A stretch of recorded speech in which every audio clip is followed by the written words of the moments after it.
Next পড়বো type of inflation. Heavy জবরদস্ত উদাহরণ, যার ফলে আমরা এমন কি করব, আমরা মেজর টাইপ অফ ইনফ্লেশন সব একটা জিনিসেই জেনে যাব। বুঝতে পারলি? মানে কিছু পড়বো না, কিছু লিখবো না, একদম পুরো সব জেনে যাব। তাহলে কেমন হয় ব্যাপারটা? হেভি হয় না? মানে কিছু পড়লাম না ধরে নে। তো এবার এগুলো তো আমরা লিখতে হয়, এগুলো তো জানতে হয় টাইপ, এগুলো ইনফ্লেশন টাইপ। বুঝতে পারলি? যেমন মানুষ আমরা, এবার টাইপ অফ মানুষ আছে, কেউ পিকুলিয়ার, কেউ এই, কেউ ওই। বুঝতে পেরেছিস তো? কেউ খুব ভালো মানসিকতা, মাদার টেরেসা, তাই না? নেলসন ম্যান্ডেলা খুবই ভালো মানসিকতা। আবার কেউ আছে একদম পুরো তোকে ঘেটেই দেবে, কেউ আছে মেরেই দেবে। বুঝতে পারলি? ওইরকম সবই তো মানুষ। তো আমরা ইনফ্লেশন, আবার টাইপ অফ ইনফ্লেশন। তাহলে আমরা একটাই ছক করবো, আর আমরা ম্যাক্সিমাম যেগুলো পরীক্ষায় আসে সেই টাইপ অফ ইনফ্লেশনটা জেনে নেব। এটা ভালো করে শেখার একটু মেন্টালিটি রাখ।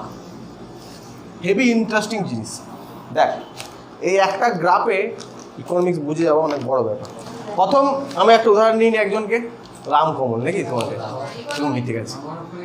তো রামকমল, হ্যাঁ দেখে ভালো করে বুঝ। প্রথম রামকমল, RAM রাম, স্যাফরন, তাই না?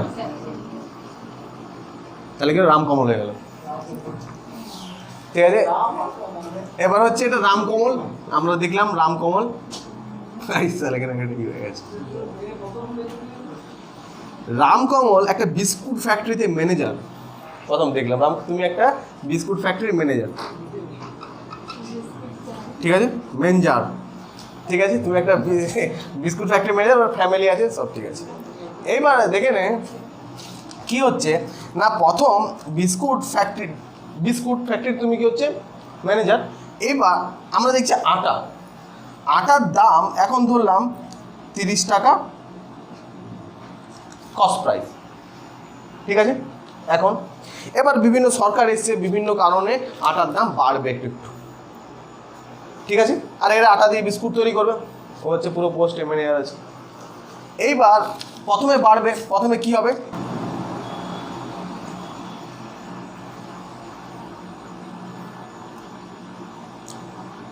$30 কস্ট প্রাইস, ঠিক আছে। এবার 30 টাকা যখন কস্ট প্রাইস হবে, তারপর আস্তে আস্তে দাম বাড়লো, এর 32 টাকা হলো, ঠিক আছে। তো যখন 2 টাকা দাম বাড়লো, এর ফ্যামিলি আছে রামকমল, তোমার ফ্যামিলি, তো যখন এটা দাম বাড়লো এটা, আর এরা মাসে কত কেজি, মাসে 10 কেজি কি করতো, চাল কি বলে আটা নিত, তাই না? আটা মাসে 10 কেজি আটা ইউজ করতো ওরা, ঠিক আছে। না, ওর নিজের ফ্যামিলি, বিস্কুট ফ্যাক্টরিতে আলাদা আটা নেবে, ছেড়ে দেয়। ওর ফ্যামিলির জন্য 10 কেজি আটাতে ওরা খাবার দাবার চলতো। ওরা চাল ফাল খায় না, শুধু আটা দিয়ে রুটি খায় দুবেলায়। সবারই ওদের সুগার আছে, আমরা এভাবে ধরে নিলাম, জাস্ট এক্সাম্পল, ঠিক আছে। রামকমল মন খারাপ করবে না এসব কিছু। তাহলে 30 টাকা থেকে হলো 32 টাকা। নেক্সট আবার একটু দাম বাড়ছে, সরকার কিছু কারণের জন্য দাম বাড়ছে, আমরা একটু বাড়ছে, কোনো চাপ হচ্ছে না। নেক্সট হলো কত, 33 টাকা। তাহলে এর কনজামশনে কিছু এফেক্ট করছে? এ তো ম্যানেজার ভালো টাকায় মাইনে পায়, 30,000 টাকা বা 12 টাকা মাইনে পাচ্ছে, কোনো চাপ হচ্ছে না। তাহলে 10 কেজি নিচ্ছে আবার, ঠিক আছে, উঠে নিচ্ছে। আবার একটু দাম বাড়ছে, আস্তে আস্তে দাম বাড়বেই, তাই না? দাম বেড়ে হয়ে যাচ্ছে 36 টাকা, ঠিক আছে। তো এ কী করে, যখন 30 টাকা থেকে 36 টাকা হলো, ও বলে 1 কেজি কম কিনি, 9 কেজি আটা, ঠিক আছে। 36 টাকা কম খাবে, 1 কেজির কোনো চাপ নেই, একটা রুটি কম চিবিয়ে দেবে। সেটা একটা যারা বাইরে কুকুরকে দিত, তখন খাবার খাওয়ার পর কুকুরকে বাইরে একটা রুটি, সেটাও দেবে না, ও পাখিদেরকে দিত, কোনো চাপ নেই। এবার ইনস্ট্যান্ট কি হয়ে গেল, দাম এটার হয়ে গেল কত না 120 টাকা। কিছু সরকার মাথায় রাখেনি, একটু একটু করে বাড়ছে, তখন সরকার দাম বেড়ে গেছে, পুরো দাম বেড়ে কত হয়ে গেছে, 120 টাকা। যেই 120 টাকা হয়ে গেছে, তখন রামকমল কি করেছে, খুব চাপ হয়ে গেছে, ও হাফ দিচ্ছে 5 কেজি বাড়ির জন্য, ঠিক আছে। কারণ দাম তো প্রচুর বেড়ে গেছে, 120 টাকা। বুঝতে পেরেছি আমরা? তো এইবার কি হচ্ছে, 120 টাকা কিছু বি কারণের জন্য বাড়ছে, সরকার ওইদিকে নজর দিচ্ছে না, বা হয় র মেটেরিয়ালের দাম বাড়ছে প্রচুর, ঠিক আছে, কিছু বা ইলেকট্রিক খরচা, মেশিন কোনো কিছু একটা হচ্ছে, তারপর আটার প্রচুর দাম বাড়ছে। এবার ইনস্ট্যান্ট সরকার এখনো কিছু বুঝতে পারছে না কীভাবে কন্ট্রোল করবে, আর একটা দাম বেড়ে বেড়ে হয়ে গেল কত, 500 টাকা। যেই 500 টাকা দাম হয়ে গেল, তখন ও কি করবে, ও তাও ওকে তো খাবার তো দিতেই হবে, বাড়ির লোকজন আছে, তো ও এবার 1 কেজি কিনছে। তাহলে ও কি বলছে, 1 গ্লাস জল আর একটা রুটি। ও তো খাবার ছাড়বে না, ও 1 কেজি তো মোটামুটি ফ্যামিলির জন্য, বাচ্চা বাচ্চা আছে, তখন ও কি করবে, 1 কেজিও কিনবে। কিন্তু ওর ইফেক্ট কি উপরে চলে আসবে এখানে, যখনই এটা 500 টাকা কেজি হয়ে গেল, আর এই কিসে বিস্কুট ফ্যাক্টরিতে কাজ করতো, তাই না? আর বিস্কুট ফ্যাক্টরি একটা বিস্কুটের দাম 550 টাকা প্যাকেট ছিল, তাই না? মানুষ কিন্তু, তো এটা এখানে দাম বাড়ার জন্য এখানটা কি হয়ে যাবে না, একটা প্যাকেটের দাম হয়ে যাবে এর এখানে 400 টাকা। যেই 400 টাকা হয়ে যাবে, তখন কেউ কিনবে আর বিস্কুট কেউ কিনবে না, কারণ এখানে এই দাম বেড়ে গেছে, এত খাবারের দাম, তো বিস্কুট খেয়ে মানুষ কী করবে, তাই না? তখন কি হবে, কোম্পানির তো অবস্থা প্রচুর খারাপ হবে। আর কোম্পানি যখন যদি অবস্থা খারাপ হয়, তখন কি হবে, তখন কোম্পানির যে মালিক আছে সে দেখে এটা কী প্রবলেমস হয়ে গেল, তখন এত দাম, একটা বিস্কুট বিক্রি হচ্ছে না, প্রথমে কী করবে, এমপ্লয়ি ছাড়বে, আর রামকমলের চাকরিটা চলে গেল, রামকমল চাকরি চলে গেল পুরো, এখানে বসেই দিলাম, রামকমল বসে রয়ে গেল। এবার কি হচ্ছে, রামকমল এখানে বসে আছে, এখন ভাবনা চিন্তা করে, এবার এ তো কাজ করে কিছু তো করেছিল, রোজগার করেছিল, আপাতত কি করছে, ওগুলো দিয়ে ভেবেছে ঘর চালাবো, ওর কাছে 10,000 টাকা আছে ওর কাছে, ঠিক আছে, ওটা করে কেন না খেতে দিতে পারে না, বাচ্চা বাচ্চা আছে সবাইকে, সবাইকে খাবার দেবে রামকমল। রামকমল তুমি কি করো, সবাই চাইবে খাবার, তুমি তোমার এখান থেকে খাবার চালাবে। কিন্তু আমাদের এই যে 500 টাকা যে দামটা না, এটা কনস্ট্যান্ট রয়ে গেল মোটামুটি 1.5 বছর মতো। যখন 1.5 বছর মতো কনস্ট্যান্ট রয়ে গেল কত, 500 টাকা করে দাম, তখন তোমার এই যে টাকাটা সেটা কনস্ট্যান্ট শেষ হয়ে গেল, জিরোতে পরিণত হয়ে গেল, আর তোমার কাছে কোনো সেভিংস নেই। যা করেছিলে এই সেভিংস, তাহলে তুমি 1.5 বছর, তুমি হয়তো 7 মাস চালাতে পারলে, আর তুমি চালাতে পারছো, তাহলে কন্টিনিউ 1.5 বছরের মধ্যে এক্সিস্ট করছে। কিন্তু যখনই তুমি শুধু তোমার তেমনি প্রবলেম হয়নি, সবারই হচ্ছে, তাহলে তুমি কি আর নেক্সট তোমার ফ্যামিলির জন্য আটা কি ডিমান্ড করবে? কেন করবে না? কারণ তোমার কাছে টাকা কত আছে, জিরো। যখন এইভাবে অনেকেরই প্রবলেমটা হবে, কেউ আর ডিমান্ড কিনতেই যাবে না দোকান আটা। যখন আটা দোকানে কেউ কিনতে যাবে না, তখন কি হবে, আটার দামটা আস্তে আস্তে কমাবে, 120 করবে, তাই না? 500 কিনে 120 হলে তুমি কি কিনতে পারবে না? তোমার কাছে কত আছে, 0 টাকা। এবার আরও যখন কমে যাবে, তখন 36 টাকায় চলে এলো, তুমি কি কিনতে পারবে? তোমার কাছে আছে 0 টাকা। তাহলে আবার যখন হয়ে যাবে দেখ 33 টাকা, তখন তুমি কিনতে পারবে না, তোমার কাছে 0 টাকা। তোমার কাছে 30 টাকাও চলে এলে, তুমি কি আর কিনতে পারবে না, তোমার কাছে 0 টাকা এক্সিস্ট আছে। আর এই সময়টা হয়ে গেল কত, জিরোতে তুমি পড়ে গেলে। দাম দেখ 30 টাকা, যখন তুমি একসময় ভালো কিনতে পারতে, সেই দামটা আর রইলো না, তখন তুমি 10 কেজি কিনতে, তোমার কাজ বাচ্চা হয়ে গেল, তুমি এখন 0 টাকা তোমার কাছে, ঠিক আছে। এইবার কি হচ্ছে, এমন খারাপ পরিস্থিতি, এবার কি হলো, যখন এবার এই যে কস্ট প্রাইসে যারা জিনিসটা কিনেছিল, কস্ট প্রাইস থেকেও দাম কমে গেল, এটা লাস্টে হয়ে গেল 15 টাকা। তাও কি ও কিনতে পারবে না, ওকে 0 টাকা তো। তখন এই পরিস্থিতি কি হলো, একটা বাইরে থেকে কোম্পানি এলো, FDI হলো, ফরেন ডাইরেক্ট ইনভেস্টমেন্ট। আর এই কোম্পানি বললো যে, এই যে কমলের মালিকটার সাথে যোগাযোগ করলো যে, দেখো একটা কাজ করে, তোমার কোম্পানিটাকে আমি নিচ্ছি, আর এখানে তোমার ওয়ার্কারগুলোকে ফোন করে দিচ্ছি, চাকরি নিয়ে নিচ্ছি। তাহলে ওয়ার্কারগুলোকে ফোন করলো, কমল আবার কি ম্যানেজার হয়ে গেলে। তুমি যখন আবার এই কোম্পানিটার ম্যানেজার হয়ে গেলে, তখন তুমি আবার ইনকাম পাবে, আর যেই তুমি আবার ইনকাম পাবে, তখন কী হবে, তুমি এগুলো কিনতে পারবে 15 টাকা দিয়ে, তাই না? বুঝতে পারছিস? তাহলে ওই কোম্পানিটা নিয়ে নিল বিদেশে একটা কোম্পানি, আর নেওয়ার পর তোমার ওই বিস্কুট ফ্যাক্টরিটা কী করলো, ওরা হাতে নিয়ে নিল, আবার আস্তে আস্তে তোমাদেরকে আবার এমপ্লয়ার দিল, তোমরা আবার টাকা পাবে, আর আবার তোমরা এটা কিনবে 15 টাকাতে, ঠিক আছে। এই যে পুরো হিস্ট্রিতে এই যে পুরো সার্কেলটা দেখলাম না, ভালো। কিন্তু এখান পর্যন্ত এতটুকু ঠিক ছিল, তারপরে এই যে 1.5 বছর 2 বছর এখানে কাটতে কাটতে 2 ইয়ার হয়ে গেল তেমনি পরিস্থিতিটা, তাই না? এই যে 2 ইয়ারের পরিস্থিতি, এটা পুরোটা এই সময় রামকমলের কিছু ঘটনা ঘটে, ও মরেও যেতে পারে। ও দেখছে খাবার দিতে পারছে না ফ্যামিলিতে, ও তো সুসাইডও করে নিতে পারে। এই পুরো সিচুয়েশনটা কীরকম হবে, ওই সময়টা কীভাবে কাটবে। আর চাষিদের সুসাইড করার পসিবিলিটি বুঝতে পারছিস, কোন লোকের কেন করছে, ওর কাজ চলে আছে। এই সার্কেলটা ওই সময়টা এক্সিস্ট করতে পারে, ভালো সময়টা আসবে, খারাপ সময় চলছে মানে ভালো সময় আসবেই। এটা নিয়ম, কিন্তু টাইম পিরিয়ডটাতে তোমার কীভাবে বেঁচে থাকবে, তুমি সার্ভাইভ করতে পারলে না, হতে পারে ও মরে যেতে পারে সুইসাইড করে, কিন্তু খাবার দিয়ে চালাতে পারছে না, বাচ্চাগুলো খেতে পাচ্ছে না, এবং দাম কমছে তাও খেতে পাচ্ছে না, তাই না? তাহলে কীরকম পরিস্থিতি একটা হয়ে গেল। তো সরকারকে চেক করা কোথাও উচিত ছিল যে এগুলো দাম কমানো উচিত ছিল, যখন গ্যালোপিং ইনফ্লেশন চলছিল সরকারের, সরকার সেটার দিকে ধ্যান দেয়নি, করেনি, দাম বেড়েছে। তাহলে কি দাম বাড়লো এখানে আস্তে আস্তে, এখানে ইফেক্ট হলো, তোমার কোম্পানিতেও ইফেক্ট হলো, তাই না? তোমার ইফেক্ট হলো, তুমি আর কিনতে পারলে না, তাহলে কীভাবে সরকার একটা আটার দাম তোমাকে কীভাবে মৃত্যুর দিকে ঠেলে দিল, দেখলে তুমি এই সার্কেলটা। এবার একটা জিনিস আমরা কি বলছিলাম, টাইপ অফ ইনফ্লেশন, ভালো করে দেখবে এই যে এই সিচুয়েশনটা, এই সময়টা ভালো করে দেখবে, এই সময়টা দ্যাটস কল ক্রিপিং ইনফ্লেশন। এই সময়টা এটা হয় ওয়ালকিং ইনফ্লেশন। এই সময়টা এটা কি হয়, ওয়ালকিং ট্রটিং, এই দুটোই চলবে, ওয়ালকিং ট্রটিং, ঠিক আছে? এই সময়টা এটা হবে কি গ্যালোপিং ইনফ্লেশন, ঠিক আছে? আর এই সময়টা এটা কি হবে, হাইপার ইনফ্লেশন, ঠিক আছে? আর এই যে হাইপার ইনফ্লেশন, এখানে কি হচ্ছে, এখানে কি করলো, ওর কাজ ছাড়া গেল না, তা এখানে কি হলো, তাহলে হাইপার ইনফ্লেশন কি হলো, ওর কাজও হারালো, তাই না? তাহলে এই যে কাজ হারালো এই সময়টাতে, মাইনাস কি হলো, ওর ওয়ার্ক ফোর্স, তাই না? তখন এই সিচুয়েশনটাকে আমরা এখানে কি হলো, এখানে স্ট্যাগফ্লেশন হলো। তাহলে স্ট্যাগফ্লেশন কাকে বলে, যখন ইনফ্লেশন চলছে কিন্তু তুই তো কাজটা হারালি, দ্যাটস কল ইনফ্লেশন। কোন প্রসিডিউর হলো এটা, হাইপার ইনফ্লেশন হলো। এইবার এই সময়টা অনেকদিন ধরে ছিল না, 2 বছর ধরে এটা এক্সিস্ট করলো, 1.5 বছর ধরে, এই যে 1.5 বছর ধরে যে এই সময়টা এক্সিস্ট করলো, এটাকে বলা হয় রিসেশন, বুঝতে পারলি? এবার রিসেশনের পরে যখন আস্তে আস্তে দাম কমে যাচ্ছে, এই যে এই জায়গাটা বলে ডিসইনফ্লেশন।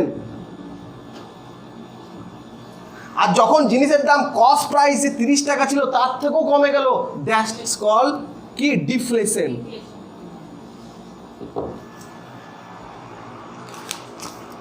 বল আর কোনো কিছু পুরো বুঝে গেছিস? হ্যাঁ, তাহলে কি বললাম, প্রথমে যখন একটু একটু হচ্ছিল ক্রিপিং হলো 20, তখন সরকার কনফিডেন্স ছিল কোনো ব্যাপার না, আস্তে আস্তে ওয়ালকিং হলো 36 এইভাবেই তো বাড়াতাম। এবার যখন 36 বা এলো ওয়ালকিং চলছে, তখনও আটকাতে পারতো, আটকায়নি। তারপরে কি হলো, গ্যালোপিন হয়ে গেল। সরকার যদি গ্যালোপিন ইনফ্লেশন সময় দামটাকে যদি কমাতো, ভালো করে দেখ, তাহলে এইটাকে বলা হতো কি, রিফ্লেশন, REFLATION। সরকার যদি এটা করতো, গ্যালোপিন ইনফ্লেশন দাম কমিয়ে দেওয়া, দ্যাট ইজ কল কি, রিফ্লেশন। গ্যালোপিন ইনফ্লেশন সময় দাম যদি কমিয়ে দেয় সরকার কোনো ওর পলিসির মাধ্যমে, তাই না, কমাতেই পারে, সরকার হাতে সব পাওয়ার আছে, তো ওটাই কী বলবো, রিফ্লেশন। যখন সরকার দাম কমাবে, সরকারের মনে হবে যে এই সময় দাম কমানো উচিত, এটা রিফ্লেশন বলবো। কিন্তু সরকার করলো না, গ্যালোপিং ইনফ্লেশন হলো। গ্যালোপিং ইনফ্লেশনের পর হলো কি, স্ট্যাগফ্লেশন। তখন দাম কমালে এখানে কাজ থেকে হারিয়ে গেল, তাই না, কারণ ওর বিস্কুটের দাম 500 টাকা হয়ে গেল, আর এমপ্লয় রাখলো না, এখানে কাজ হারালো। যখন ইনফ্লেশন চলছে তার সাথে সাথে কাজ হারিয়ে যাচ্ছে, দ্যাটস কল কি, স্ট্যাগফ্লেশন, যেটা হাইপার ইনফ্লেশনের সময় ঘটে, এরকম সময় স্ট্যাগফ্লেশন, তাই না?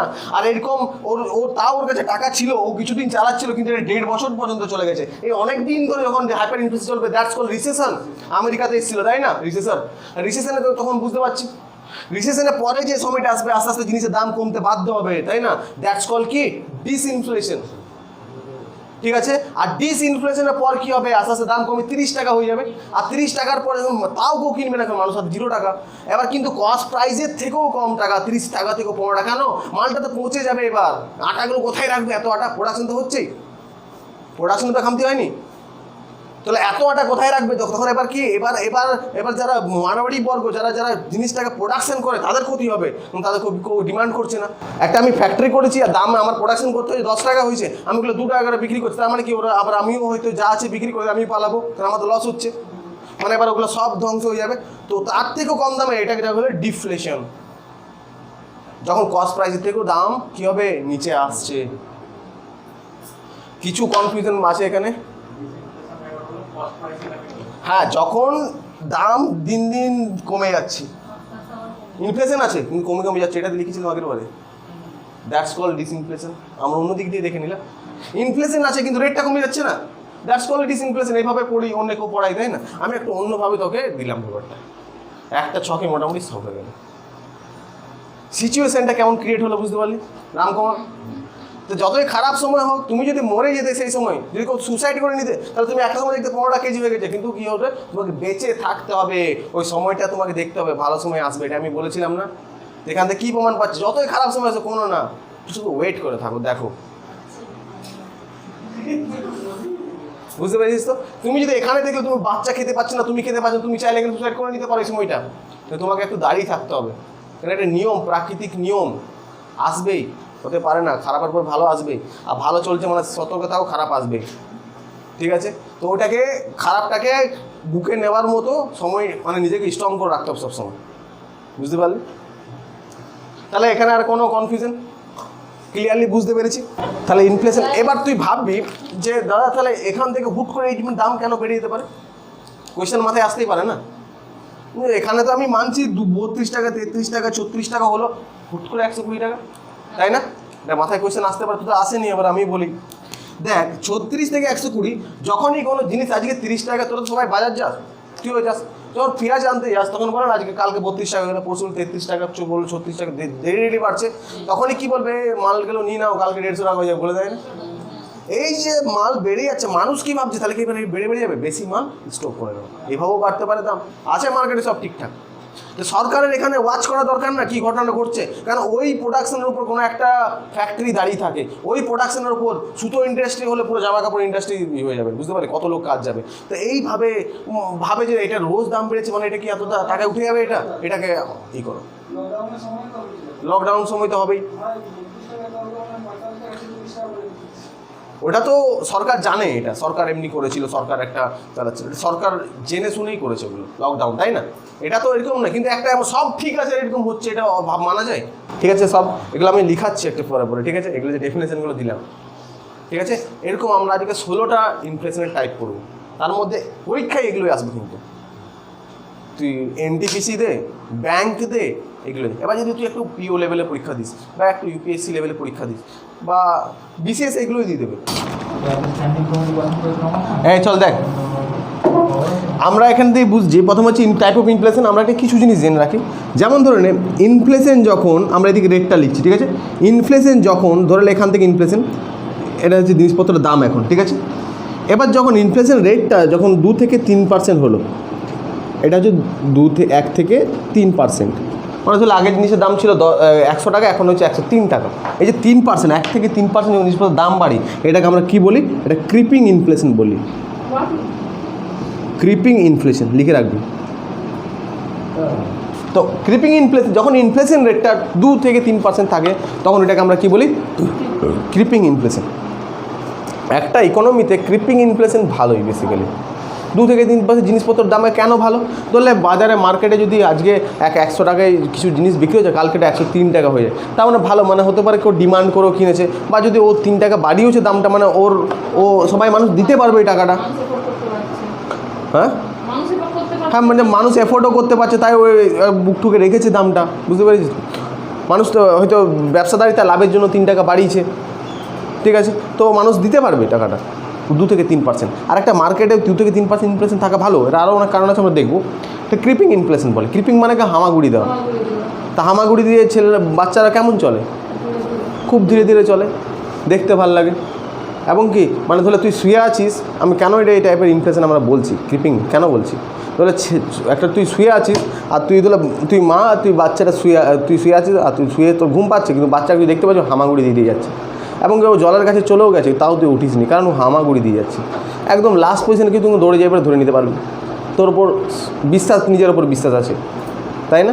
তো হামাগুড়ি দিয়ে যত দূর যাবে যাক না, আমি তো ওকে লাস্ট টাইম ধরেই নেবো, তাই না? তো এটা আমাদের উপর কী থাকে, আমাদের সরকারের উপর কী থাকে, এটা সরকারের প্রচুর কনফিডেন্ট থাকে। যেমন মায়ের প্রচুর হামাগুড়ি দিয়ে কতটাই যাবে ছেলেটা, এইটুকুই তো ঘোরাফেরা করবে না। তো দ্যাটস কল ক্রিপিং ইনফ্লেশন। তো যেমনই হোক সরকার ওটাকে যে আবার ধরে নেবে, এটা কিছু হবে না, সরকার ওটাকে ইফেক্ট করে নেবে, বুঝতে পারছি? ওই জন্যই নাম দেওয়া এগুলো। একসময় হবে, লাফাবে, আর বাচ্চা যখন লাফাবে আর মা ধরতে পারবে না, তখন ওর মায়ের হাতের বাইরে চলে আসবে, তখন ওরা গ্যালোপিন, হাইপার ইনফ্লেশন, হেভি লাভ দেবে একদম, এখান থেকে লাভ দেবে পুরো স্টেশন। মানে কি, বাড়ি থেকে লাভ দিল কলেজ, কলেজ থেকে লাভ দেবে কলকাতা, ব্যাস শেষ ছেলে, বুঝতে পেরেছি কেসটা? তো ওই লাভগুলোকে, ওগুলো হাইপার ইনফ্লেশন, বুঝতে পারলি? আর তখন ধরতে পারবে না মা। বুঝতে তো বুঝতে পেরেছি ক্রিপিং ইনফ্লেশন। তো এখানে সরকার এই জন্যই ক্রিপিং বলছে, কারণ সরকার যেমন মা যে কোনো সময় এটাকে ধরে নিতে পারে, যত দূর যাচ্ছে যাক, ওইরকমই হামাগুড়ি যদি ইনফ্লেশন যায় সরকার এটা জানে এটা কিচ্ছু হবে না, ঠিক আছে, এটা থাকা ভালো। একটু এদিকে ওইদিকে বাচ্চা যদি ওরকম যদি করে একটু হামাগুড়ি দিয়ে হাঁটে তো বাচ্চারও শরীরের পক্ষে ভালো হবে না, এবার বাচ্চা হাঁটলেও ঠিক হবে। এবার যখন বাচ্চা লাফাবে তখনই ভেঙে যাবার, পা ভেঙে যাবে, হাত ভেঙে যাবে, মায়ের চিন্তা বেড়ে যাবে, তাই না? যখন গ্যালোপিন হবে, যখন হাইপার পুরো ছাদ দিয়ে লাফাবে তখন আরও ভয় হয়ে যাবে, হাড় ভাঙলে। তো এই জন্যই সরকার তখন আরও উদ্বিগ্ন হয়ে যাবে, একসময় সরকারের কন্ট্রোল থেকে বেরিয়ে যাবে, দ্যাটস কল হাইপার ইনফ্লেশন। সরকার কিছুই করতে পারবে না তখন। ইনফ্লেশন রেটটা কত যায় জানিস? 4,500%। মানে একটা দাম যদি 100 টাকা হয় তার 4,500% কত হবে? যেতেই পারে 4,500 দিতে পারে, 3 ডিজিট পেরিয়ে যেতে পারে। তাহলে 1,00,000% চলে যাবে। মনে করতে একটা জিনিস যেটা আজকে 1 টাকা কালকে 1,00,000 টাকা, মিনিটে চেঞ্জ হবে জিনিসের দাম হয়ে যায়। তখন তো আর তুই মা আর ওকে ধরতে পারবে না। তখন কি মানে সরকার আর বেহাল হয়ে যাবে, অন্য দেশের সরকার মানে কি পুলিশ এসে বা প্রশাসন এসে ওকে ধরবে যে তুমি এত লাফাচ্ছ কেন, এই হয়ে যাচ্ছে, লোকের ঘর ভেঙে যাচ্ছে, বুঝতে পারলে জিনিসটা? এই টাইপের ব্যাপারটাকে পড়ছি আমরা। তো ক্রিপিং ইনফ্লেশন বুঝতে পেরেছি। নেক্সট এবার জিনিসপত্র এখানে একটু দাম বাড়ছে, ঠিক আছে, পার্সেন্টেজ। নেক্সট হচ্ছে আর একটু বাড়াই, 3 থেকে 10, ঠিক আছে। এটা কি হবে? Working inflation.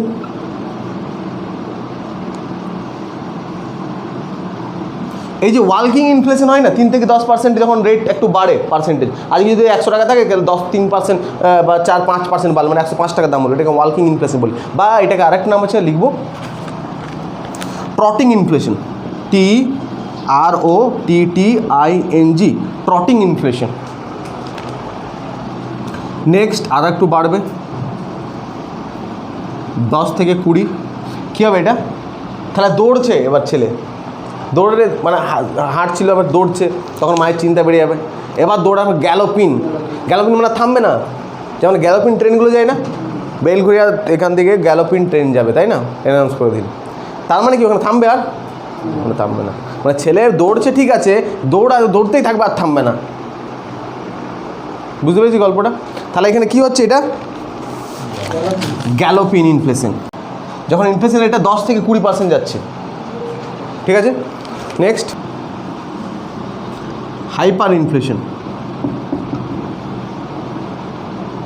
হাইপার ইনফ্লেশন যখন ইনফ্লেশন রেটটা এখান থেকে 10 থেকে গ্যালোপিনে 3 ডিজিট চলে যেতে পারে, আর এখানে যখন 3 ডিজিট আপ হয়ে যেতে পারে, মানে তাহলে 500% হতে পারে, ঠিক আছে, বা তাহলে এখানে 1000% হতে পারে, এখানে 1,00,000% হতে পারে, এখানে মিনিটে চেঞ্জ হয়, এখানে মিনিটে ইনফ্লেশন রেটটা চেঞ্জ হবে, বুঝতে পারলি? তখন এটাকে হাইপার ইনফ্লেশন বলবে। মানে কি, গ্যালোপিন তো লাভ দেবে, তাই না, গ্যালোপিন থামবে না, এবার ও লাভ দিয়ে চলবে বাচ্চা, তখন আর কেউ থামাতে পারবে না। ও এখানে লাভ দেবে, ও পুরো দিলে তো শ্রীরামপুরে পড়বে, ঠিক আছে, বুঝতে পারছিস? আর ওকে ধরা যাবে না। তাহলে কি, যখন এখানে লাভ দেবে শ্রীরামপুরে পড়বে, তো ও মায়ের বা ওখানকার প্রশাসনের আর ক্ষমতা নেই, এবার ওখানে শ্রীরামপুরের পুলিশ থানা বুঝবে সেটাকে, কোথায় পড়লো কী ভাঙলো, বুঝতে পারলি? ওরকমই এখানে যখন ও যাবে আর আমাদের সরকারের কিছু করার থাকে না। তো সরকার যখন এই গ্যালোপিং ইনফ্লেশন চলে বা ওয়ার্কিং ইনফ্লেশন, এই সময় সরকার এটাকে মানে কি, একে দাবিয়ে চেষ্টা করে, যখন কোথাও গ্যালোপিং ইনফ্লেশন চলে আসে যে এবার এটাকে দাবিয়ে দাও ইনফ্লেশন, সরকার তখন প্রচুর চেষ্টা করবে, চেষ্টা করা এই দিক ওই দিক থেকে প্রচুর চেষ্টা করবে এখানে ইনফ্লেশনের।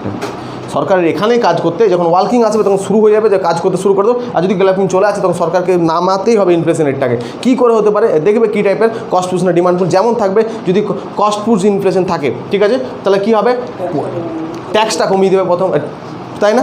ট্যাক্স যখন কমিয়ে দেবে জিনিসপত্র দামগুলো সস্তা হবে। দেখ তুই র মেটেরিয়ালের দাম বেড়ে যাচ্ছে, র মেটেরিয়ালের দাম বেড়েছে, তাই কস্ট পুশ ইনফ্লেশন হচ্ছে। তো প্রথম কি, র মেটেরিয়ালের এটার দাম যদি 100 টাকা হয়ে যাচ্ছে, কেউ কিনতে পারছে না, তো নিশ্চয়ই এটা 10-20 টাকা ট্যাক্স লাগানো আছে, সরকার ট্যাক্স আর নেবে না, তাহলে 80 টাকা দাম এমনি হয়ে গেল।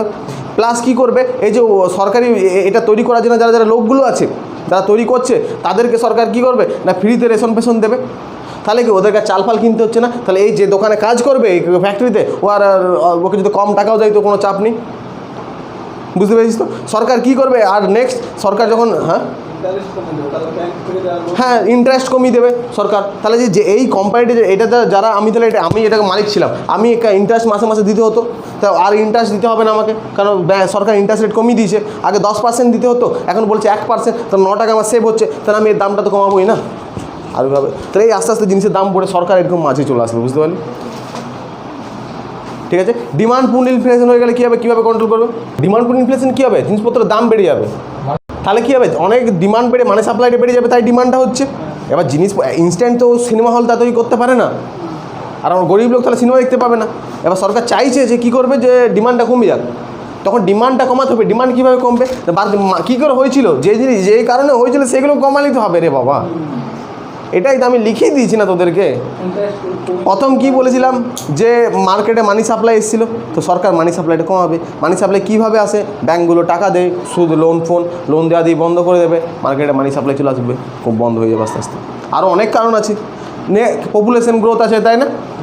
পপুলেশন যদি কম, আর বলে না কেউ এই বছর কেউ বাচ্চা করতে পারবে না, অথরিটি দিল বিগত 20 বছর, তাহলে কি জনসংখ্যা বাড়বে না?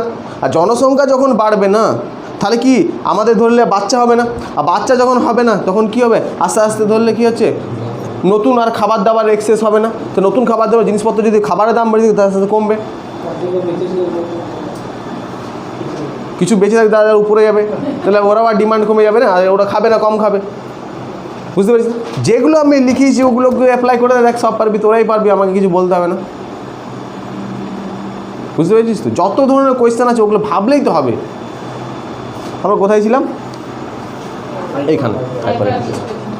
তাহলে আমরা কী জানলাম এখানে, ক্রিপিং, ওয়ালকিং, গ্যালোপিং, হাইপার, শুধু এই কটা নেই, আরও অনেক আছে। তা আমরা রেট হিসাবে জানলাম। এবার আমরা হ্যাঁ এগুলো বলতে হবে কি, একবার করে বলবো কি, একবার করে বলবো, প্রথম বলেই দিচ্ছি সব। হ্যাঁ, যেমন হচ্ছে creeping inflation, when increase inflation rate is 2 to 3%, ঠিক আছে? যখন ইনফ্লেশন রেটটা 2 থেকে 3% থাকে তখন এটাকে ক্রিপিং ইনফ্লেশন বলে, ঠিক আছে? নেক্সট হচ্ছে কি, তারপরে ওয়ালকিং। আর ক্রিপিং ইনফ্লেশন দেশের জন্য একটু ভালো, সবসময় একটা ইনফ্লেশন থাকা উচিত বলে না, তো ক্রিপিং ইনফ্লেশন থাকা উচিত, বললাম বাচ্চার কেসটা। নেক্সট হচ্ছে কি না, হচ্ছে ওয়ালকিং ইনফ্লেশন। এটা হচ্ছে ইনফ্লেশন রেটটা 3 থেকে 10% মতো থাকবে, তাই না? ওয়ালকিং ইনফ্লেশনও ঠিক আছে, সরকার তখন থেকে একটু মাথা ঘামাতে উচিত যে এতগুলো দাম বাড়ছে আস্তে আস্তে, তাই না? সরকার যদি এখানে মাথা না ঘামায়, তারপর থেকে গ্যালোপিং ইনফ্লেশন চলে আসবে, আর যেই গ্যালোপিং ইনফ্লেশন আসবে তখন সরকার অবস্থা পুরো খারাপ হয়ে যাবে, তাই না? গ্যালোপিং ইনফ্লেশনের দাম একদম ডবল ডিজিটে বেড়ে যাবে, ডবল থেকে 3 ডিজিটে ঢুকে যেতে পারে, 100% দাম বেড়ে যেতে পারে, তখন মানুষ আর এক্সেস করতে পারবে না, তাই না? গ্যালোপিং ইনফ্লেশন খুবই খারাপ, তখন ইনফ্লেশন রেটটা কী হবে, 10, 20, 30, 40, 50, 100, 150 এভাবে বেড়ে যাবে, ঠিক আছে? তারপরে হবে কি, hyper inflation, when inflation rate increase in 3 digit, মানে এটা 300 থেকে 400, 500, 1000, 1500ও চলে যেতে পারে, 2000ও চলে যেতে পারে, 1,00,000% চলে যেতে পারে, বুঝলি তো? 3 ডিজিটের বেশি, তখন এটাকে হাইপার ইনফ্লেশন বলে। আর তার সাথে যদি তারপরে এখানে একটা কনসেপ্ট কি, স্ট্যাগফ্লেশন। স্ট্যাগ মানে কি, স্ট্যাগনেন্ট ইকোনমি পড়েছিলাম, মনে আছে? What is stagnant economy? যে ইকোনমিটা থেমে যায়, তাই না? কোনো কাজকর্ম হয় না, যেমন আমাদের লকডাউনে স্ট্যাগনেন্ট ইকোনমি, তাই না? কোনো প্রোডাকশন হচ্ছে না, কি হচ্ছে, শুধু মানুষ কনজামশন করছে, তো দ্যাটস কল্ড স্ট্যাগনেন্ট ইকোনমি। আর স্ট্যাগ প্লাস ফ্লেশন, তাই না? তো স্ট্যাগফ্লেশনে কী হবে, যখন ইকোনমির জিনিসপত্রের দাম তো বাড়বে, তার সাথে কী হবে না, আনএমপ্লয়মেন্ট হয়ে যাবে, দ্যাটস কল্ড স্ট্যাগফ্লেশন। আর কি আছে, এই যে running inflation, galloping inflation, hyper inflation, এগুলো সব একসাথে কী বলা যায়, তো অ্যাবনর্মাল ইনফ্লেশন। এগুলো অ্যাবনর্মাল নয়, তাই না? এগুলো আস্তে আস্তে অ্যাবনর্মাল ইনফ্লেশন বলা হয়। তাহলে অ্যাবনর্মাল ইনফ্লেশন বলতে কী আছে, গ্যালোপিং ইনফ্লেশন ঢুকে যাবে এখানে, হাইপার ইনফ্লেশন, কেন এগুলো অ্যাবনর্মালের মতো তো বেড়ে যাচ্ছে না, দ্যাটস কল্ড অ্যাবনর্মাল ইনফ্লেশন। কিছুই না, এগুলো শুধু একটু জেনে নিলেই তো লিখবে অ্যাবনর্মাল ইনফ্লেশন, হোয়েন যে ইনফ্লেশনের মধ্যে কী হবে না, গ্যালোপিন আর বেসিক্যালি গ্যালোপিন এবং হাইপার ইনফ্লেশন ইনক্লুড হবে যে ইনফ্লেশনে, সেটাকে আমরা অ্যাবনর্মাল ইনফ্লেশন বলি, তাই না? তারপরে হচ্ছে open inflation, OPENINFLATION, open inflation. হ্যাঁ, সব 1, 2, 3, 4, 5, 6, 7, 8 করে আমরা 16, 17টা জানবো ইনফ্লেশন টাইপ অফ, তাই না? তার মধ্যে তো আমরা এগুলো জেনেইছি না, ঠিক আছে? এই দাঁড়া, এগুলো লিখিয়ে দিচ্ছি, এগুলো তো লিখালাম, তাই না? গ্যালোপিং, হাইপার গেল, এবার রিসেশন লিখ, আমরা আগে এটা জেনে নিই, এটা তারপরে করছি, আগে এটাকে পুরো জেনে নিই, তাই না? যেটা ছকটা বুঝালাম, মানে এখান থেকে মেন কোয়েশ্চেন আসে, ওগুলো ছাড়াও। তো রিসেশন কী হবে, হ্যাঁ, যখন আমার কী হবে, যখন when hyper inflation exist in overall 1 year 2 year, তাই না? যখন ইনফ্লেশন রেটটা, হাইপার ইনফ্লেশন রেটটা প্রচুর 1 বছর 2 বছর সময় ধরে যাবে, সেই সময়টাকে কী হবে, তখন কী এক্সিট হবে, রিসেশন। সেই সময় মানুষের কাজ তো থাকবেই না, তার সাথে সাথে কি হাইপার ইনফ্লেশন, অনেক জায়গায় হাইপার ইনফ্লেশন চলেছে, তাই না? জিম্বাবুয়ে চলেছে, ভেনেজুয়েলাতে চলেছে কিছুদিন আগে, তাই না? এগুলো হাইপার ইনফ্লেশন। জার্মানিতে চলে যখন বিশ্বযুদ্ধ হয় জানিস তো, তখন ইনফ্লেশন রেট 4001% হয়ে গেছে, 4001% ইনফ্লেশন রেট করে। মানে ওই যেগুলো ওদের ইনফ্লেশন গুডস বাস্কেট ছিল যেগুলোতে মাপতো, ওই সব যে আলু থাকতে পারে, গমও থাকতে পারে, তেলও থাকতে, এগুলো ইনফ্লেশনগুলো কত চলে গেছে? 4001%। মানে যেগুলো দাম ছিল 1 টাকা, তো 4001% কত হয়ে যাবে? 4000, মানে 3000 টাকা তো হবে, 3-4000 টাকা করে দাম বেড়ে যাবে। তো এটা হয়ে যাচ্ছে কি ইনফ্লেশন? এটা হাইপার ইনফ্লেশন। আবার রিসেশন, যখন সময় অনেক দিন ধরে ইনফ্লেশন এটা চলবে, তখন এটাকে হবে রিসেশন। তারপরে হবে কি রিসেশনের পর, এখানে রিসেশনের পর কি এসছে? ডিসইনফ্লেশন, ডিআইএস, ডিস, তারপরে ইনফ্লেশন, তাই না? ডিসইনফ্লেশন। হোয়েন ইনফ্লেশন রেট ইজ কী হবে? মানে হ্যাঁ, যখন কমবে, রিসেশনের পরে সিচুয়েশন হয় যখন হোয়েন ইনফ্লেশন রেটটা কমবে, ঠিক আছে? ইনফ্লেশন রেট কম থাকবে কিন্তু ইনফ্লেশন থাকবে, নেগেটিভে যাবে না। বুঝতে পারিস তো? মানে আজকে জিনিসপত্রের দাম ছিল 100 টাকা, কী বললাম 30 টাকা, দেখ ইনফ্লেশন আছে, এখানেও কমলে ইনফ্লেশন তো আছেই, 33 টাকা হলে ইনফ্লেশন আছে, কিন্তু রেটটা কমে। আগে যে হারে বাড়ছে 36 টাকা বা 120 টাকা, ওইটা আর হচ্ছে না, বুঝতে পারলি? ইনফ্লেশন রেটটা, পার্সেন্টেজটা কমে গেছে। যে হারে আগে বাড়ছিল, আগে এখান থেকে এখানে 100% বেড়েছে, ওইটা বাড়েনি, কিন্তু ইনফ্লেশন আছে মার্কেটে, বুঝতে পেরেছিস তো? এটাকে বলা হয় কী বলা হচ্ছে? ডিসইনফ্লেশন। ডিসইনফ্লেশন সিচুয়েশনটা কখন আসে না? ঠিক এটা রিসেশনের পরে আসে, তাই না? ইনফ্লেশন। তারপরে আসে কি? ডিফ্লেশন। ডিফ্লেশন হোয়েন কী হবে? হ্যাঁ, হোয়েন যখন কি ডিক্রিজ দ্য কি প্রোডাকশন প্রাইস, প্রোডাকশন প্রাইসটা ডিক্রিজ হয়ে যাবে, জিনিসপত্রের দাম কমে যাবে। কতটা ডিক্রিজ হবে না? কস্ট প্রাইসের থেকেও ডিক্রিজ হবে। আর যখন কস্ট প্রাইসের থেকে ডিক্রিজ হবে না, তখন কি হবে? এটাকে কি বলবো আমরা?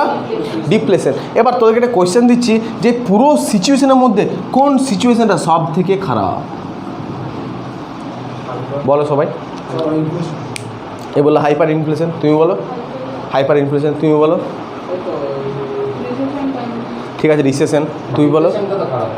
একদম ডিফ্লেশনটা খারাপ, কারণ জিনিসপত্রের দাম কস্ট প্রাইসের থেকে নেমে গেছে। দেখ এখানে তো ও চাকরি ছাড়ছে, এবার এখানে যখন হবে না, তখন কী হবে? যারা উদ্যোগপতি ছিল তারাও সঙ্গে সঙ্গে কী হবে না, ওরা তো এইটাকে ইকোনমিটা পরে দাঁড় করাবে, তাই না? ওরা প্রোডাকশন করবে কী করবে? চিনি কল যদি কারো থাকে তো প্রচুর চিনি প্রোডাকশন হয়ে যাবে, তাই না? চিনি কলটা তাহলে এরকম হলো, চিনির দাম এমনি বেড়ে গেল। তারপরে কী হবে? আস্তে আস্তে চিনি যখন আর দাম কমে যাবে, আস্তে আস্তে পুরো দাম কমে যাবে। এবার কি চিনি যখন এবারে যে মারোয়াড়ি সংঘ যারা আছে, তারা যিনি হোল্ড করে রেখেছিল, আস্তে আস্তে ওরা কস্ট প্রাইস থেকে বিকবে। তাও বিক্রি যদি না হয়, তখন কী হবে? ওগুলো পচে যাবে, জিনিস আরও পচে যাবে না? তো পচে গেলে কি জিনিসটা নষ্টই হয়ে যাবে পুরো আস্তে আস্তে। তো এই সময় কি এবার মারোয়াড়ি সংঘ চলে যাবে, যত ওই ফ্যাক্টরি সব বন্ধ হয়ে যাবে, তাই না? ওরা আর কলে কাউকে কাজে লাগাবে না। ডিফ্লেশন সিচুয়েশনটা সব থেকে খারাপ সিচুয়েশন সব ইকোনমিতেই, বুঝতে পেরেছিস? ঠিক আছে, কোয়েশ্চেন দিলে কী হবে? ডিফ্লেশন। কস্ট প্রাইসের থেকে আমরা তুমি কি ডিফ্লেশন কোনোদিন দেখেছো? আমরা তো ইনফ্লেশন দেখতে পাই জিনিসপত্র। ডিফ্লেশন তুমি কি দেখেছো কোনোদিন?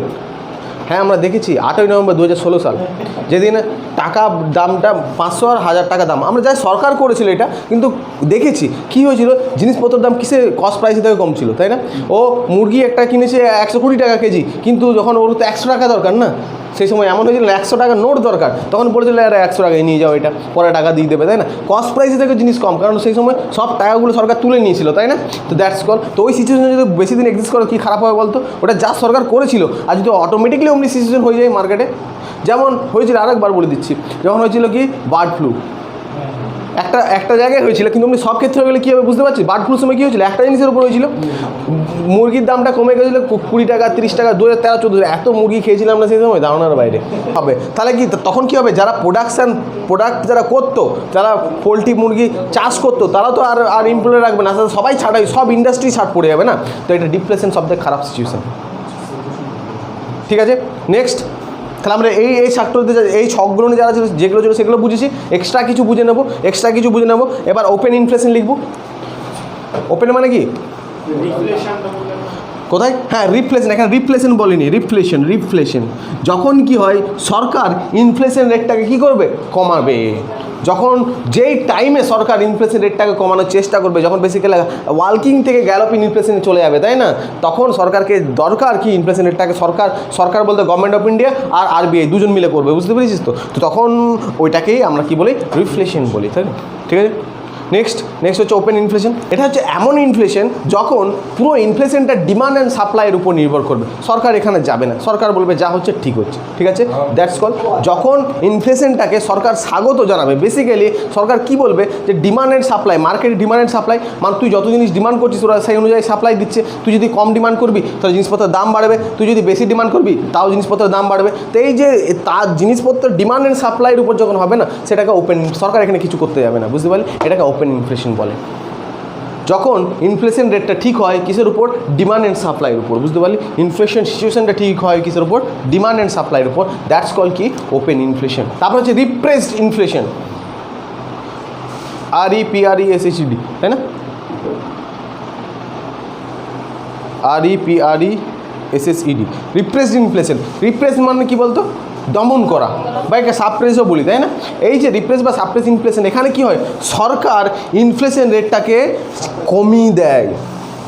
দাঁড়া ভালো করে বলছি শুন, সরকার ইনফ্লেশন রেটটাকে কমিয়ে দেয়, কিন্তু যাতে লোক দেখানো, মানে লোক দেখবে জিনিসপত্রের দাম কি কম আছে কিন্তু মার্কেটে ইনফ্লেশন চলছে, কিন্তু সরকার এটাকে কি করছে,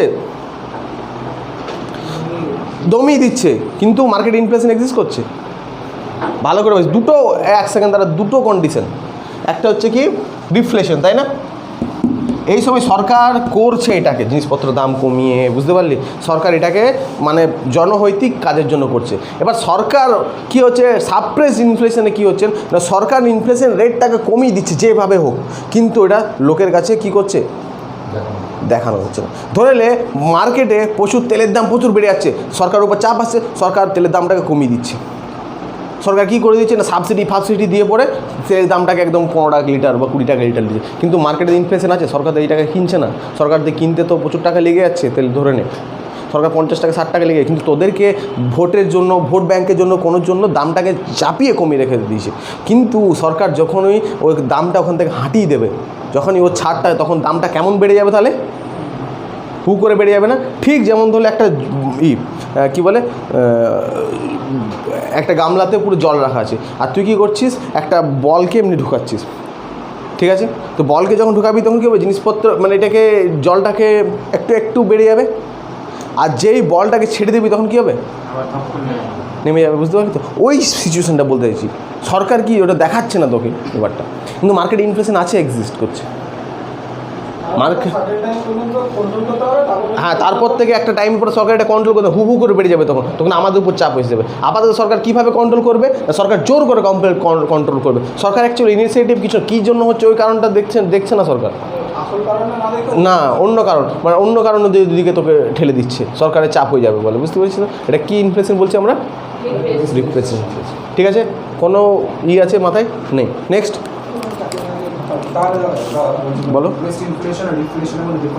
একটা সরকার জনহৈতিকের জন্য করছে, কোনটা করে জনহৈতিকের জন্য, রিফ্লেশন, যেটাকে যে পার্টগুলো নয়, ধরলে কৃষকদের এখানে প্রোডাকশান, যে বিস্কুট ফ্যাক্টরি করছিলাম রামকমলে, তো কেন দাম বাড়ছে না, এখানে তার সাথে সাথে প্রথম যে ফ্যাক্টরিতে বিস্কুট তৈরি হচ্ছে তার ফলে বিস্কুটের দাম বাড়ছে, তো প্রথম হচ্ছে আটাটা দামি পড়ছে, তো সরকার কী করবে, আটা কেন দামি পড়ছে সেটা দেখবে।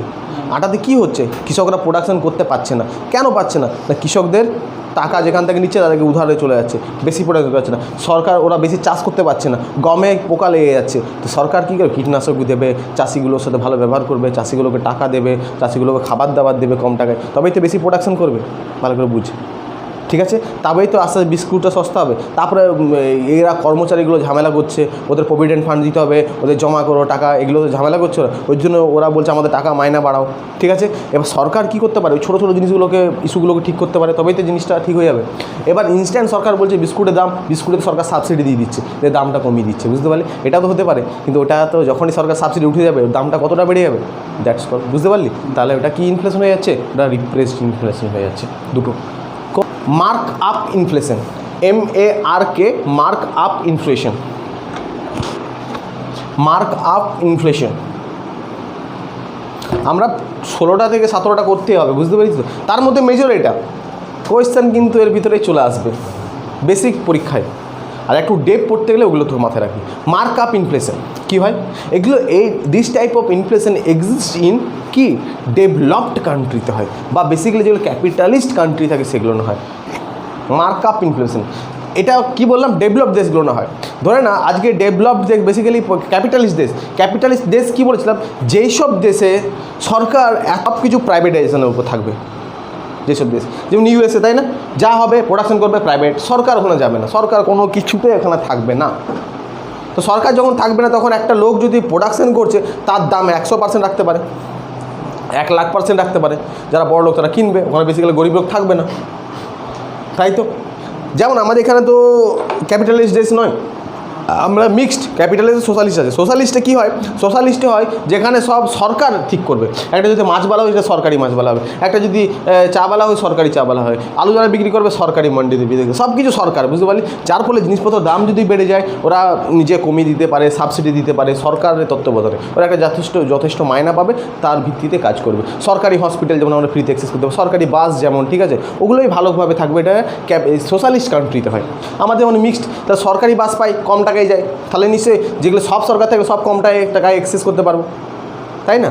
আর যদি সব বেসরকারি হয় তাহলে কী হবে, সব বেসরকারি বাস এখান থেকে আসানসোল যাবি 600 টাকা লাগবে, কিন্তু সরকারি বাসে 150 টাকা লাগবে। হ্যাঁ, সরকারি এসি বাসও যদি যাবি তাও 350 টাকা লাগবে, বুঝতে পারিস। তো সরকারি বেসরকারির মধ্যে পার্থক্যটা বুঝতে পেরেছি আমরা। এইবার আমরা চলে আসি, কি বললাম তোদেরকে, মার্কার অফ ইনফ্লেশন। এবার আমাদের এখানে কি হয়, আমাদের সরকার এখানে কিন্তু নেতিবাচক মানে কি ইতিবাচক প্রভাব ফেলে এখানে আমাদের যে কোনো জিনিসে। ধরে নেন একটা ভালো জিনিসের নাম বল যেটা আমাদের লাগে, যেগুলো ইনফ্লেশনের টুলসে আছে।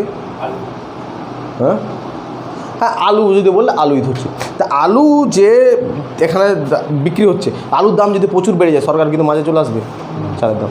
সরকার এসে কী করবে, সরকার এটা রাইটস আছে, সরকার কী করবে, কারণ সরকার চাষি দেখে ঠিক করবে আলুর দামটাকে, সরকার সাবসিডি দিয়ে পরে কমিয়ে দেবে আলুর দামটা যাতে তোমরা অ্যাক্সেস করতে পারো। কিন্তু এটা প্রাইভেট কান্ট্রিতে কী হলো, ওরা যদি আলুর দাম ওরা প্রোডাকশন করে, ওরা যদি আলুর দাম 40 টাকা রেখেছে, ওদের যদি ইচ্ছে হয় আলুর দামটাকে 100 টাকা করবে, ওরা করে দিতে পারে, কেউ কিছু বলতে পারে না, কেন ওটা প্রাইভেটাইজেশন কান্ট্রি, বুঝতে পারলি কেসটা।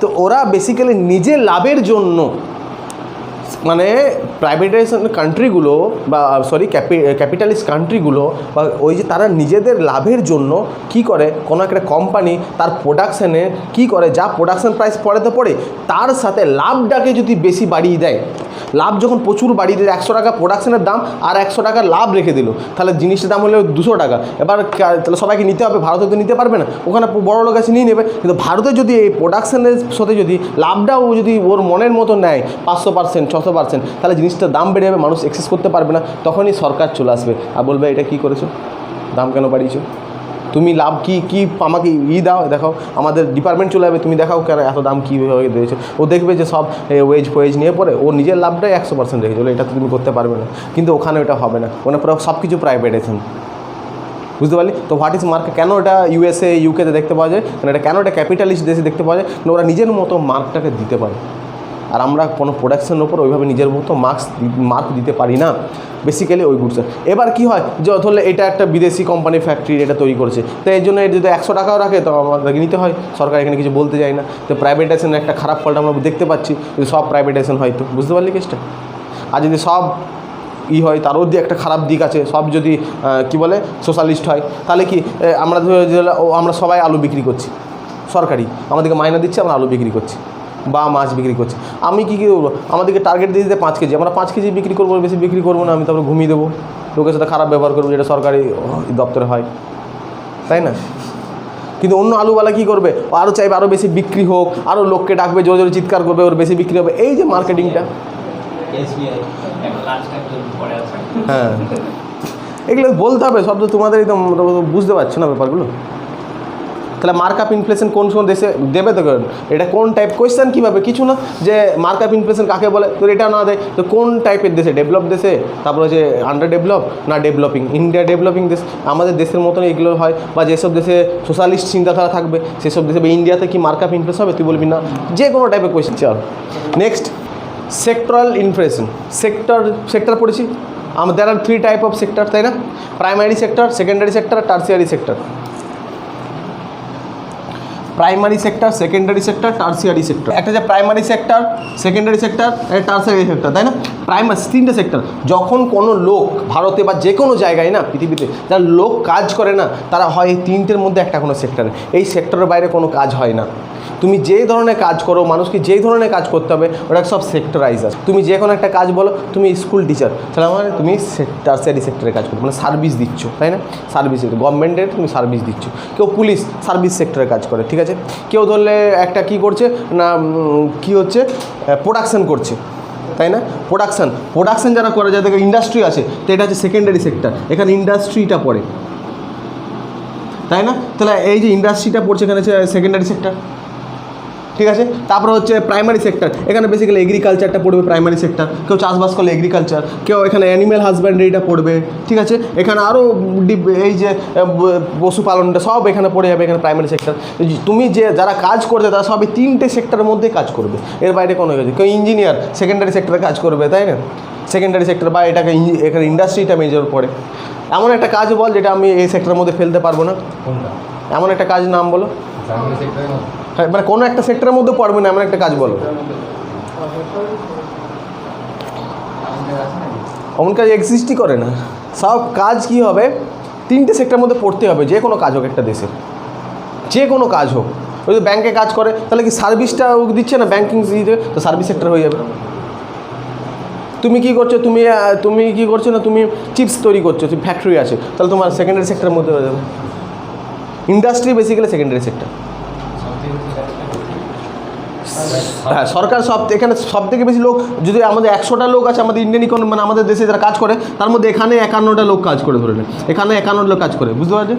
তারপরে এখানে ধরো 26টা লোক কাজ করে, এখানে বাকি লোক এখানে কাজ করে এইসব সেক্টরে, ঠিক আছে? বা ধরো এখানে 21টা লোক কাজ করে, বাকি এখানে কাজ করে।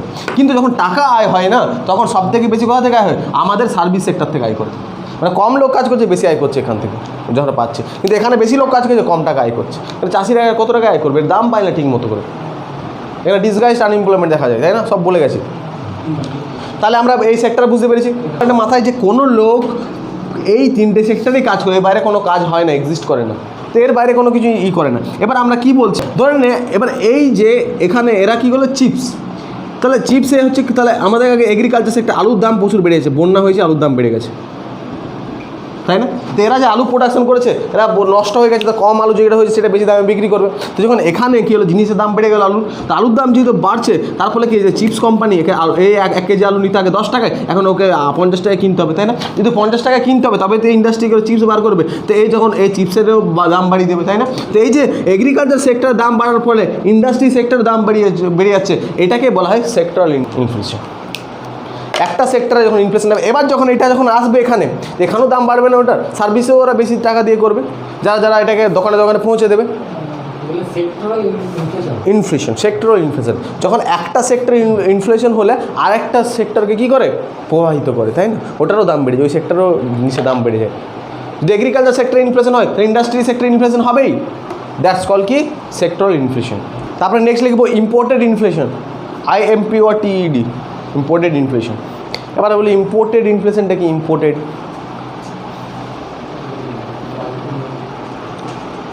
হ্যাঁ, বাইরে থেকে যে জিনিসগুলো আসবে তার দাম যখন যদি বেড়ে যায়, তাহলে আমাদের এখানেও তার দাম বেড়ে যাবে, তাই না?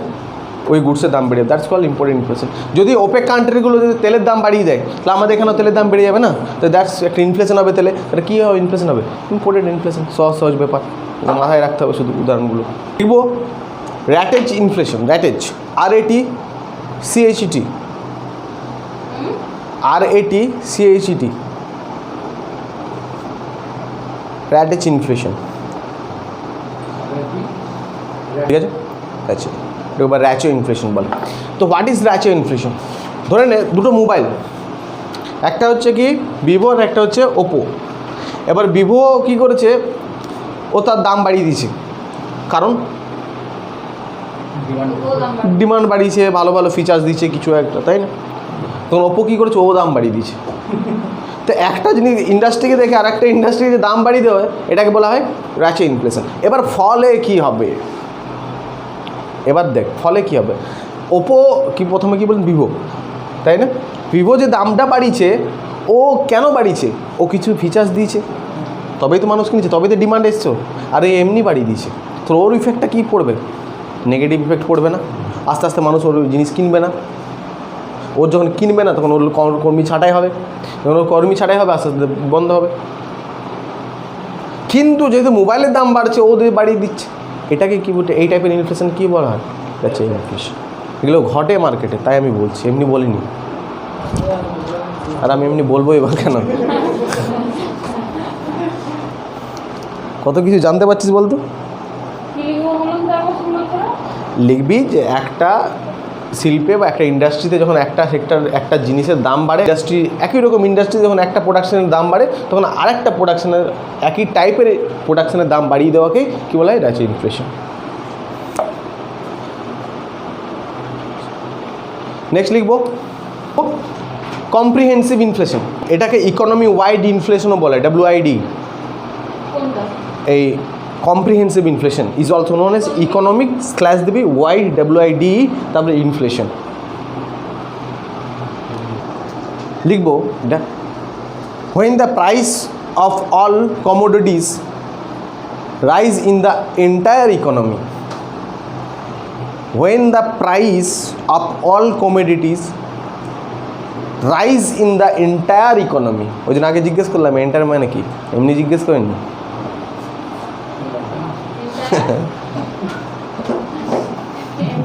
Entire economy. এবার বুঝতে পেরেছিস কি? এবার বল, এটা আমাকে বলতে হবে কি? এন্টায়ার মানে আগে জিজ্ঞেস করেছি তোরকে, তোরা বললি এন্টায়ার মানে কি সমগ্র, আর কমোডিটি মানে কি জিনিসপত্র। তার মানে কি সমস্ত জিনিসপত্রের দাম যদি বেড়ে যায় তো সেটাকে কি বলা হয়? Comprehensive economy, sorry comprehensive inflation. আর কিছু বলতে হবে? Next piece inflation. হ্যাঁ সব আস্তে আস্তে পিস।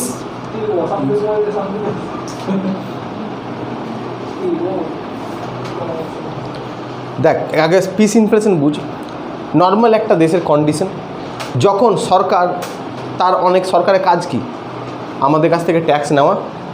আমাদের সোসাইটিতে প্রচুর মানুষ থাকে, তারা সরকার গঠন করে, তাই না? মানুষ আগে সরকার না ছাড়া তো দেশ চলতে পারতো। প্রচুর লোক আছে এখানে ইকোনমিতে, প্রচুর লোক। এই লোকগুলো কি করেছে? একটা গভর্নমেন্টকে অ্যাপয়েন্ট করেছে। কারণ কেন গভর্নমেন্টকে অ্যাপয়েন্ট করলো লোকগুলো? কারণ একা তো চলতে পারে না, অনেক কিছু ঝামেলা হতে, অনেক সার্ভিস লাগবে। একজনের হলে আমরা বাড়িটা নিজে কন্ট্রোল করে দিই। কীভাবে? বাড়ির কোনো শরীর খারাপ হলে ওরা হসপিটাল নিয়ে যায়, বাড়ির জলের ব্যবস্থা, বাড়ির ব্যবস্থা, বাড়ি থেকে যদি মারপিট করতে আসতে বাবা ভাই এরাই সব ট্যাকেল করে, তাই না? ওরকম একটা দেশকে চালানোতে চাপ। গ্রামে যেমন একটা ক্লাব কন্ট্রোল করে নেয়, সেটা অন্য গ্রাম থেকে লোক ক্লাব দেখে নেবে, তাই না? কিন্তু দেশের ক্ষেত্রে আমরা এমনি একটা গভর্নমেন্ট অ্যাপয়েন্ট করি, আমরাই করি, যে আমাদেরকে ভালো করে চালাবে। আর আমরা চাই না আমি দিতে পারি, তাই না? এই যে গভর্নমেন্টে কিছু লোককে পাঠাবো, আর তারা এক জায়গায় বসবে, আর তারা কি করবে? যে কাজটা বাবা করে সেই কাজটা গভর্নমেন্টই করবে। এ আমাদেরকে হেলথ দেবে, আমাদেরকে এডুকেশন দেবে, এ আমাদেরকে কি হলো আমাদের সাবসিডি দেবে, তাই না?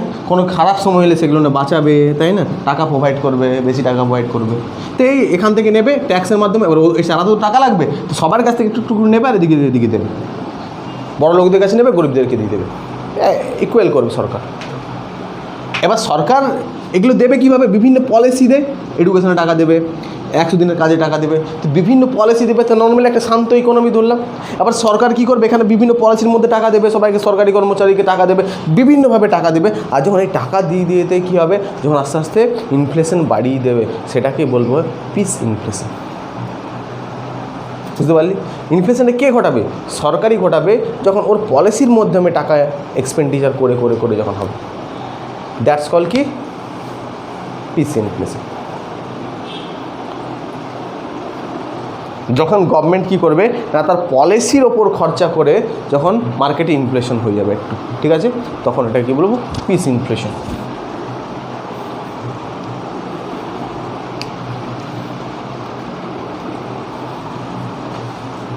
তোদের নেক্সট ক্লাসে পরশু, কাল দেবো না, একদিন এটা পড়ে নে, বুঝতে পারলি? আমি কালকে ভিডিওটা আপলোড করে নেবো, আবার দেখে নিবি। পরশু দেখে দিচ্ছি ক্লাসটা।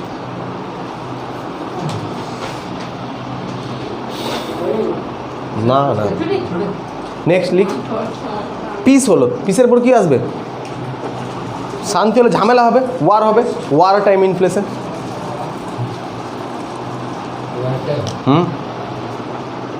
ওয়ার মানে কি? যুদ্ধ। যুদ্ধ সময় যদি ইনফ্লেশন হয় দ্যাটস কল কি? War time. এবার যুদ্ধ সময় কেন ইনফ্লেশন হবে বল? কি খরচে?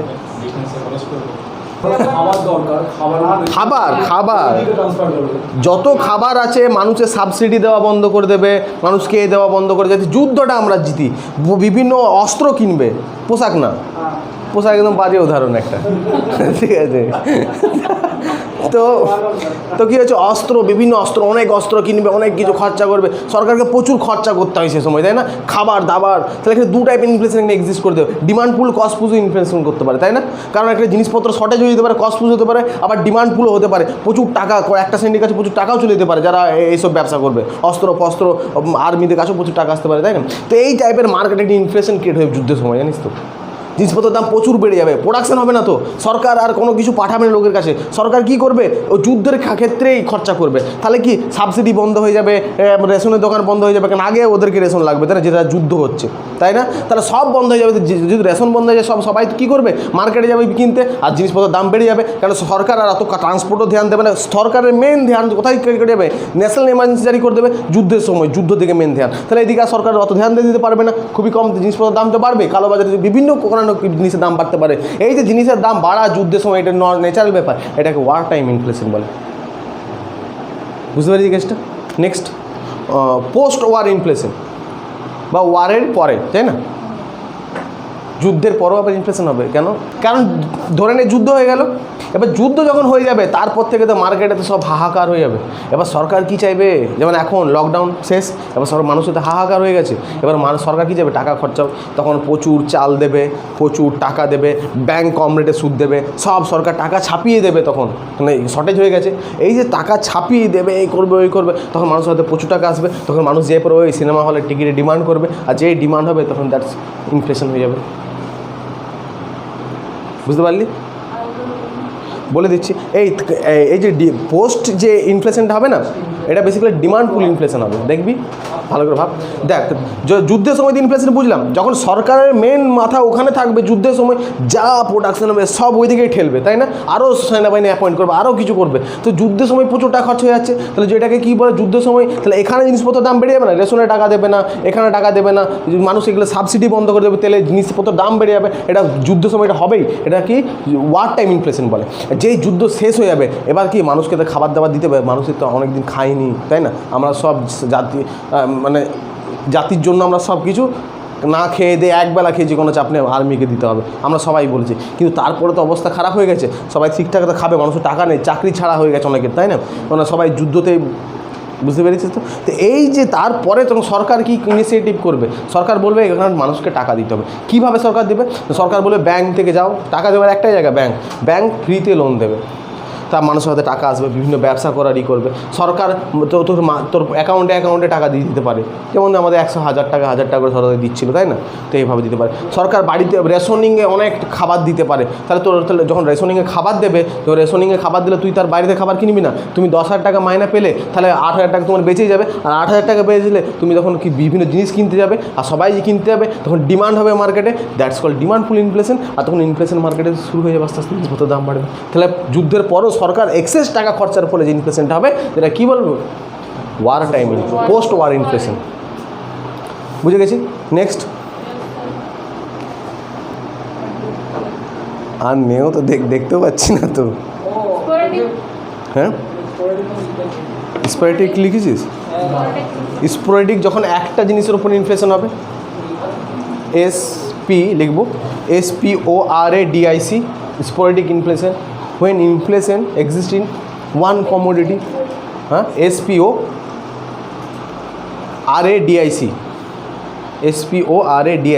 Sporadic inflation. যখন ইনফ্লেশন কোনো একটা পার্টিকুলার গুডসের উপর হবে, সেই ইনফ্লেশনটাকে কী বলবো? Sporadic inflation. মানে কি কিছু জিনিসও আর কিছু এরিয়াতে ঘটে এটা বেসিক্যালি, তাই না? যেমন ওয়েস্ট বেঙ্গল এখন তাহলে এসে দাম বেড়ে যেতে পারে, চালের দাম, তাই না? বা আলুর দাম বেড়ে যেতে পারে, তো এটাকে স্পোরেডিক ইনফ্লেশন। একটা এরিয়া তো ছোটো এরিয়ায় থাকবে, তাই না? এটা সব জায়গায় তো হয় না এরকমভাবে। হয়তো কোনো একটা জায়গায় পশ্চিমবঙ্গে আলুর দাম বেড়ে গেল, আবার দেখবে বিহার থেকে আলু নিয়ে আসবে ট্রাকে। তো এই পশ্চিমবঙ্গে আলুর দাম বেড়ে যাওয়াটাকে এটা কী বলা হয়? Sporadic inflation. আর হ্যাঁ, আর একটা মনে হয়, যখন ডিমান্ড পুল ইনফ্লেশন বুঝে গেছিস কোনটা, আর কস্ট পুশ ইনফ্লেশন, তখন দুটো ইনফ্লেশন একসাথেই চলে না কোনো ইকোনমিতে, ডিমান্ড পুল আর কস্ট পুশ, দ্যাটস কল কি মিক্সড ইনফ্লেশন। যখন কোনো ইকোনমিতে ডিমান্ড পুল ইনফ্লেশন আর কস্ট পুশ ইনফ্লেশন একসাথে চলবে, তখন সেটাকে কি বলবো আমরা, মিক্সড ইনফ্লেশন। হ্যাঁ, নেক্সট লিখবো কোর ইনফ্লেশন। ঠিক আছে, core inflation, what is core inflation? হ্যাঁ, কোর ইনফ্লেশন এটা বেসিক্যালি এই ইনফ্লেশন রেটটাতে আমাদের ক্ষেত্রে ইউজলেস। কেন না? কোর ইনফ্লেশন একটা ইউএসএ এটাকে প্রথম করেছিল, ইউএসএতে এটা অ্যাপ্লাইড হয়েছিল। কারণ যখন আমরা ইনফ্লেশন রেট দেখব ফুড আর ফুয়েল, জ্বালানি, তাই না, এই দুটো বাদ দিয়ে পড়ে, এই যে ফুড আর ফুয়েল এই দুটো বাদ দিয়ে, যে বাস্কেটে যা যা জিনিস আছে, একটা ইনফ্লেশন তো মানে কী কী জিনিসের উপর হবে, এটা তো বাস্কেট আছে, এই বাস্কেটটা বাদ দিয়ে বাস্কেটের মধ্যে অনেক কিছু জিনিস রাখা আছে, মানে ওরা অনেক কিছু লিস্ট দিয়ে দিচ্ছে যে আলু, তেল, ডাল, এগুলোর যদি ইনফ্লেশন সব একসাথে বাড়বে তখন আমরা ইনফ্লেশন বলবো। তো তার মধ্যে ফুড আর ফুয়েল আছে, কিন্তু ফুড আর ফুয়েল যদি বাদ দিয়ে পরে আমরা ইনফ্লেশন রেটটা চেক করি না, সেটাকে আমরা কি বলবো, কোর ইনফ্লেশন। এবার কেন ফুড অ্যান্ড ফুয়েল বাদ দেবো? এটা ইউএসএতে এটা শুরু হয়েছে 1969 এমনি সময়, 78-85। এটা কারণ ফুড আর ফুয়েল, কারণ ওখানে গভর্নমেন্ট ফুড আর ফুয়েলকে কী করে না, গভর্নমেন্ট ওখানে ওই ফুড অ্যান্ড ফুয়েলকে অ্যাকুইস্ট করেছিল, মানে গভর্নমেন্ট কন্ট্রোল করতো ফুড অ্যান্ড ফুয়েলকে ইনফ্লেশন। তো যেহেতু গভর্নমেন্ট, আমেরিকা দেশ যেখানে সব বেসরকারিকরণ, তাই না, আর ফুড অ্যান্ড ফুয়েলটা কার আন্ডারে ছিল, গভর্নমেন্ট, তাহলে গভর্নমেন্ট কী হবে, ওখানে ইনফ্লেশন হবে,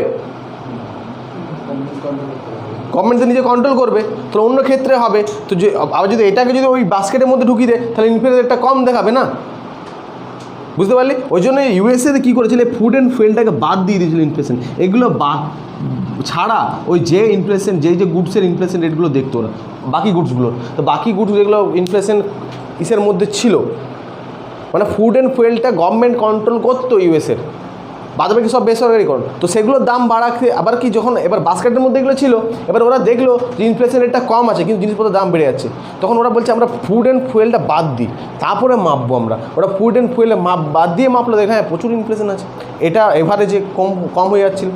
ইন্ডিয়াতে কী হয়, কেন ইন্ডিয়াতে ফুড অ্যান্ড ফুয়েল কী হয়,